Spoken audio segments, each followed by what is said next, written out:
Podcast PVC, feito para você.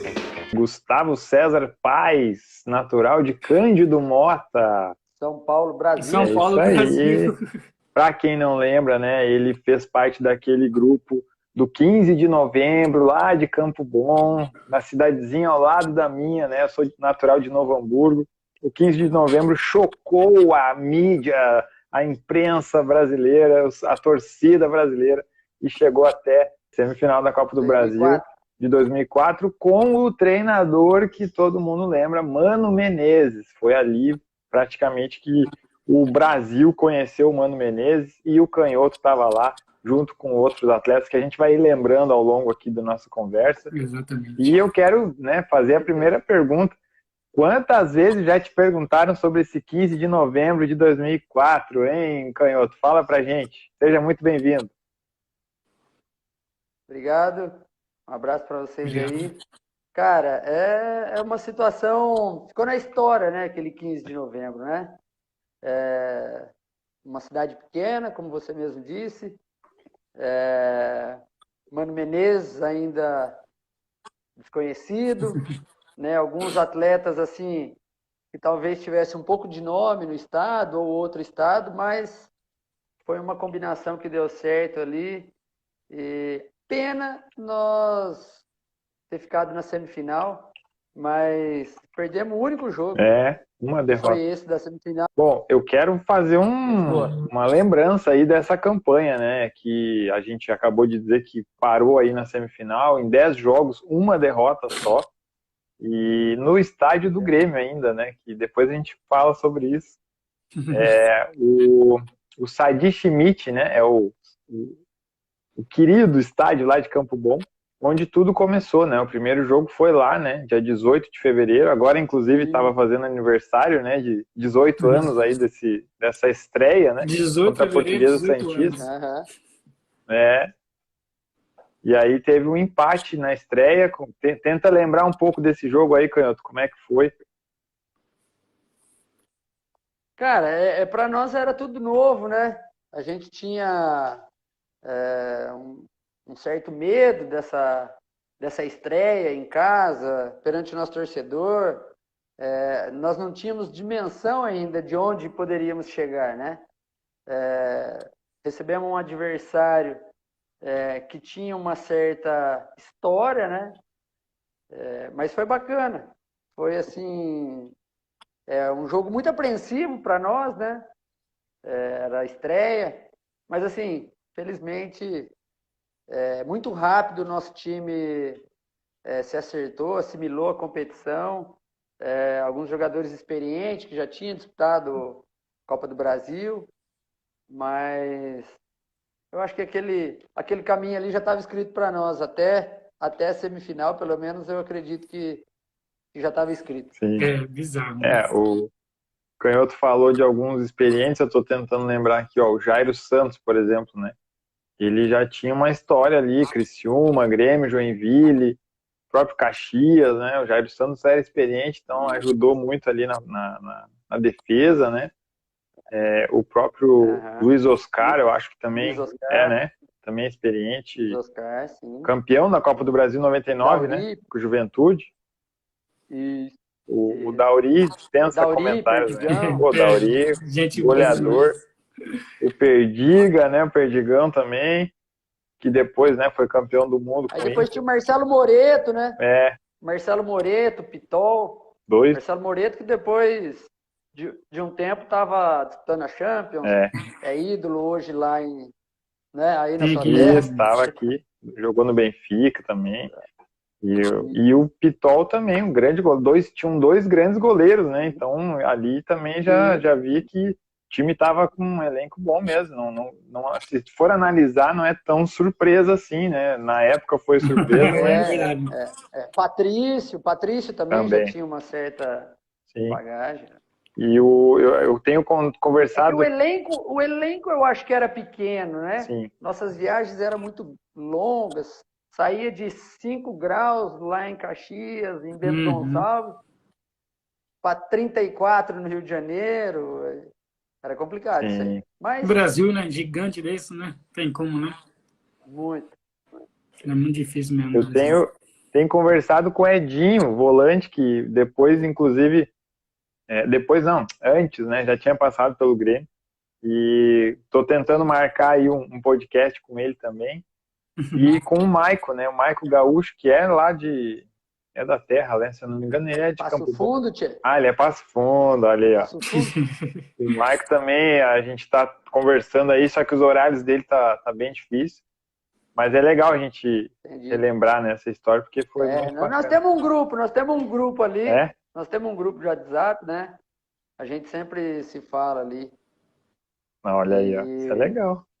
O Edinho, acho que hoje teve uma passagem como treinador também há pouco tempo, né? Exatamente. Nós andamos conversando aí.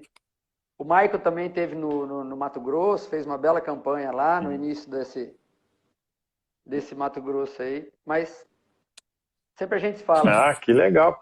E o Canhoto, para quem não lembra, foi um dos destaques, 10 jogos, 4 gols, o cara que gostava de ir lá fazer o golzinho dele, pênalti também, né, inclusive no jogo do Vasco lá, né, o jogo que a gente vai falar depois. Conta pra gente, a tua posição mesmo, ela era lateral esquerdo, né, mas tu gostava de ir lá pra frente, né? Não, na verdade, a minha posição de origem, de formação, era meia esquerda, né? Por era isso. um meia, quarto homem, isso.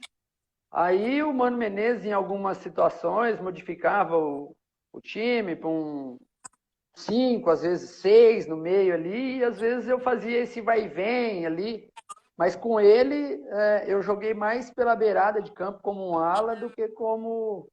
Isso na Copa do Brasil, né? Sim. No Campeonato Gaúcho, não, porque a gente jogava um esquema mais tradicional. Uhum. Mas eu joguei um pouco de cada posição ali com ele.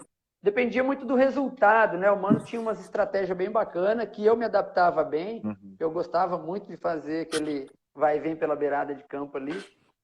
Gostava de fazer, tinha boa condição física, né? Naquela época, né? Então, me adaptei bem com a situação dele. Mas você como atleta, assim, jogador, quando vê um técnico assim e sempre muda por campeonato ou partida a sua posição, você se sentia confortável? Tipo, nossa, não, tudo bem, tranquilo. Ou fazia reclamando, tipo, não gostava muito?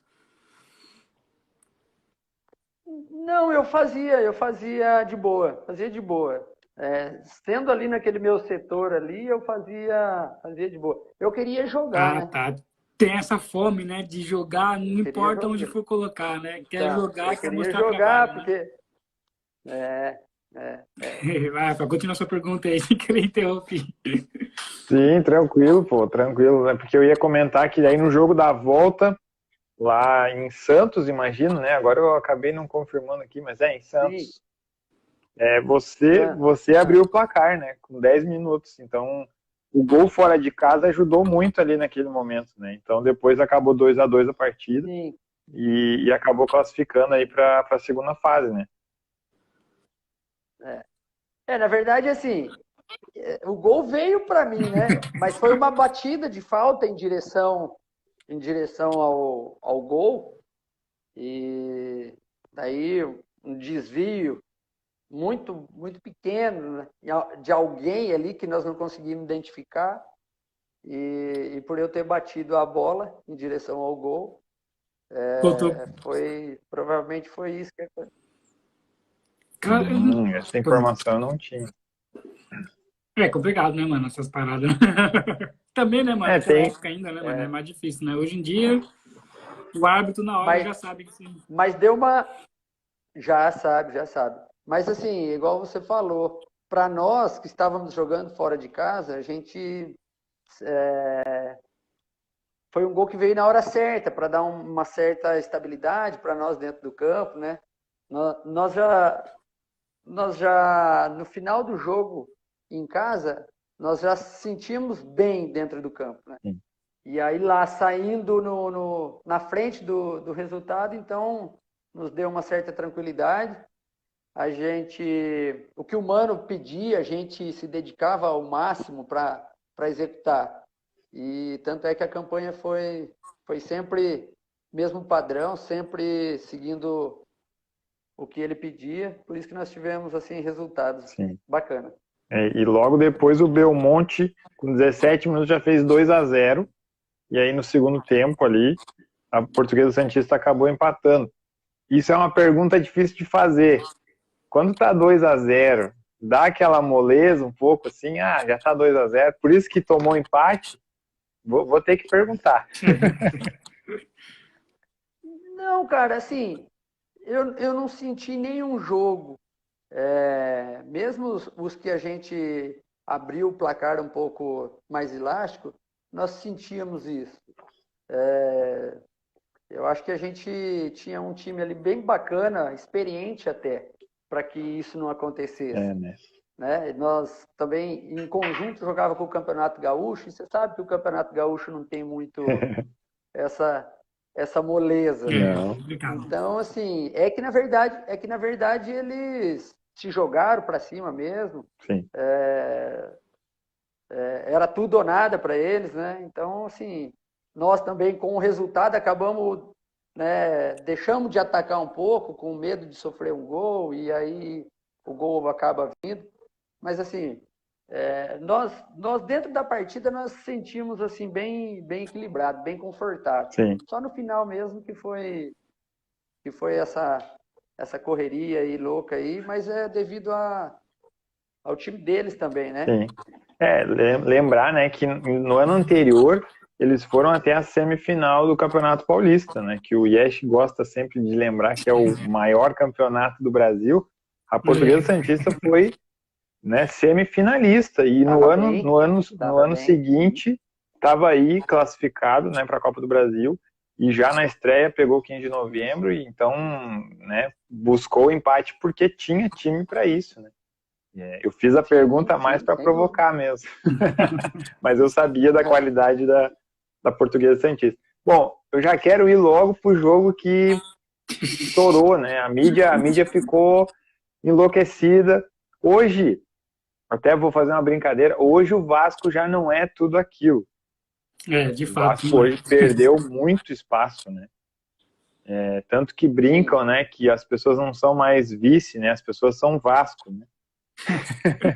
Aí é o cara carregando o canhoto aí, aí não deixava. Olha aí, ó, Cândido Mota na várzea.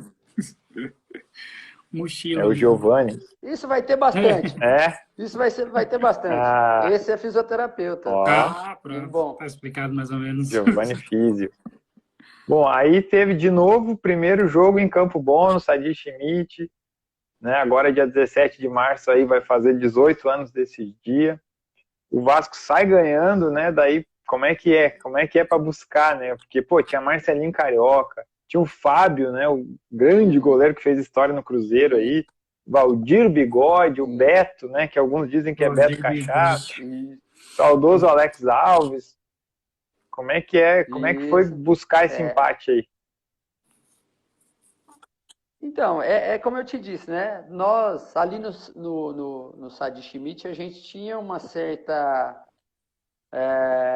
confiança para jogar, por causa do tamanho, por causa do gramado, a gente, né, convivia dentro daquele espaço ali. E para eles era uma novidade, apesar do gramado ser muito bom, mas o espaço, né?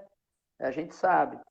E na verdade, o que assustou a gente um pouco foi sair perdendo, não era a intenção, né? A gente não tinha nos nossos planos tomar gol, sair perdendo. Mas a gente sabia da nossa qualidade também. Depois do gol deles, nós imprimimos um certo ritmo, o Mano Menezes mexeu na equipe, eu não me lembro as alterações. No intervalo. Eu não lembro nem se eu estava no meio e vim para a lateral, ou se eu estava na lateral e depois fui para o meio. Eu não me lembro. Eu sei que no intervalo ele tirou o Romeu e colocou o Belmonte. Isso. Ele fazia umas coisas assim mesmo. E o Belmonte, putz, isso aí era iluminado. Ele entrava e ia lá, né? Sempre estava fazendo os gols dele quando entrava. E assim, foi um jogo bacana. Mas ali que nós, na busca do empate, foi que nós se fortalecemos. Eu acho que aí as coisas aconteceram para nós. Sim. Nós já tínhamos assim uma certeza da qualidade da nossa equipe, né? No Campeonato Gaúcho, o 15 já vinha com uma história do ano anterior, mas assim nós tínhamos uma confiança no nosso grupo. Era um grupo muito unido mesmo, uma entrega total, e fomos buscar e graças a Deus deu tudo certo. Mas ficou na história aquele jogo ali contra... E eu acho que o Marcelinho foi expulso. Foi. Tem que ver lá isso em Campo Bom. Isso eu ia perguntar. Só fazer um destaque aqui, né? No ano anterior que tu comentou, 15 de novembro foi vice-campeão gaúcho, perdeu a final pro Inter, né? Então é bom lembrar isso. O Marcelinho Carioca expulso, né? O empate com o Vasco, né? Normalmente o clube grande vai lá na casa do time pequeno, já ganha, né? Então não foi nada do que se esperava. Segurou o empate, não, né? No caso, buscou o empate. Não deixou o Vasco ganhar. Marcelinho expulso. Qual foi o pensamento no final do jogo? Vamos lá no Rio de Janeiro e vamos ver o que dá, né? Então, nosso medo, cara, era a bola parada, né? A gente sabe da qualidade do Marcelinho, então, assim, nós tínhamos medo. Nosso campo pequeno, para ele, era tudo direta. Então, assim, quando nós buscamos o empate e fomos para lá, tinha toda aquela história do Vasco, né? Mas a gente, assim, desse medo a gente não ia morrer, né? Que eram as bolas paradas dele. Então, assim, o Mano, inteligente que era, ajustou o time da melhor maneira. Nós sabíamos que essa bola parada que era a forte dele. E, óbvio, nós também tínhamos um time experiente para combater esses ataques deles, né? Se viesse por qualquer outro batedor. Mas, assim, a bola direta dele era muito perigosa. Então, isso daí nos ajudou também a marcar mais justo, né, a poder ir matando o jogo, minando eles a todo momento, para que eles não se criassem, né? Então, assim, nós montamos aí uma estratégia que deu certo. Porque daí com 22 minutos do segundo tempo é que o 15 abriu o placar, né? O São Januário estava assistindo ali um 0-0 e tal, né? Daria a classificação para o Vasco, esse resultado de 0-0, né? E por causa do gol fora de casa. E aí com 22 do segundo, o Dauri abre o placar. 4 minutos depois, o Vitor Boleta já faz um pênalti. E aí eu quero que tu conte quem é que fez o gol. O Dauri mesmo? Sim. Dauri fez o primeiro Dauri. gol. Tá. Achei que era que não tinha recebeu na entrada, deu uma virada e bateu tirando faixa. Daí o pênalti, cara. Nós temos um médico, tínhamos, né, um médico, o Filero, o apelido dele, né? Ele conta até hoje no grupo quando a gente se encontra. Que o batedor oficial e um dos artilheiros, né, do Campeonato Gaúcho e do 15 era o Dauri. Sim. Né? Então, o pênalti era óbvio que era o Dauri. Cara, mas eu falei, não sei. Eu falei, Dauri, deixa eu bater isso aí. E era ele, eu achei nem que ele não ia deixar. Falei, Dauri, deixa eu bater isso aí. E o banco de reserva lá do outro lado, né? Sim, fica atrás. Fica atrás, não sei, é verdade mesmo. Então os gritos do Mano de não chegava no meio campo, então tava tranquilo. E aí o Dauri deixou. Aí eu bati, mas muito bem. Tava confiante, né, mano? Teve sorte. Confiante. Aí o Fábio pegou. Só que ele pegou e na sobra voltou para mim de novo com o gol agora, dessa vez todo aberto. Cara. Aí eu agradeci ele, né? Porque a gente já era amigo de longa data. Falei, Fábio, muito obrigado. E aí fizemos o 2-0. Aí o pessoal tira o sarro em mim até hoje de sair. O Mano Menezes ficou bravo, óbvio, né? Que ele ia ficar. Sim. Mas assim, depois daquilo ali ter acontecido, cara, nós abrimos o placar contra os caras. Se eu não me engano, acho que foi o Beto ou o Valdir que teve um lance, tirou nosso zagueiro e bateu para fora, assim, pro lado de fora da rede. A bola deles não entrava. O pênalti que volta para mim fazer aquele 2-0. Dia, né, cara? Aquele dia que a gente fala, puta, vai ganhar, e o outro time fala, puta, vamos perder, não tem jeito. Podia estar jogando até hoje. Exatamente, jogando até hoje e vocês iam ganhar. Aquele era o dia. Foi o Beto mesmo, driblou o goleiro e bateu na rede pelo lado de fora. E aí a torcida já começou a jogar contra eles, né? Daí o terceiro foi natural e aí a gente já estava em ritmo de comemoração já também. Porque sabia que ali não perdia mais. O Dauri fez o terceiro faltando 10 minutos, com 35 do segundo. E aí tem a matéria, né, no YouTube, o repórter perguntando pro Dauri, o Dauri fala, olha, a gente não esperava, né, vencer desse jeito e tal. Foi sincero, porque, né, 3-0 não se esperava. Né? A gente esperava fazer um bom jogo, né? Tinha toda aquela história do Vasco. Nós esperávamos fazer um bom jogo, vender caro uma derrota, por exemplo, né? Mas, e é como eu te falei, até mesmo no primeiro tempo, eu particularmente, no setor onde eu estava jogando, no primeiro tempo eu já me sentia confortável.